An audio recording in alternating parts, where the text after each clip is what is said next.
na gane. To yanzu dai a matsayina na kanin ubanka da ka kira ni ka ce mu je gidan su budurwarka ai magana gemu da gemu ko ba haka bane? Kware ma kuwa. Ka tabbata ka gama shirin komai da komai, ka san zamanin nan yanzu fa sakawa yaro ake kura wannan ya gaskiya. san irin takunkumin da zai saka mata. Wannan Ka gaskiya. shirya ko baka shirya ba? A shirye nake.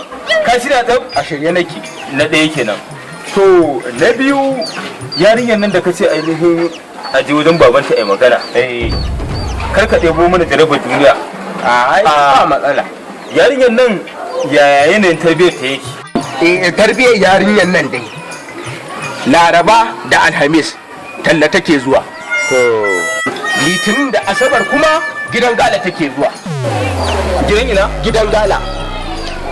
To shi ne ka tarkato mana ita ka kawo mana cikin dangin mu ka kawo mana jarabar duniya? To ai Ka rasa wanda za ka rasa wanda za ka kawo sai yan rawar banjo?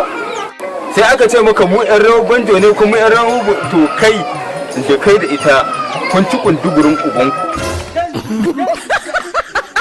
Ina jin ka. Ka gani nan kafa ka bari raina ya ɓaci.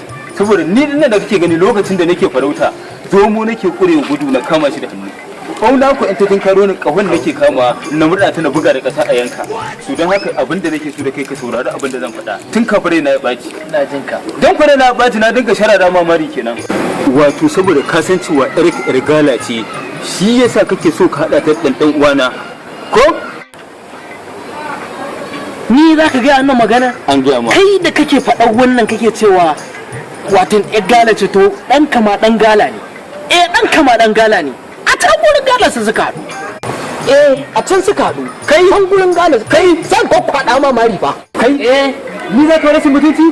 Zan kifa mamari fa. Kai alkur'an zan yarfa ma. Ni za ka billahi lazi yarfa mu gani. Kai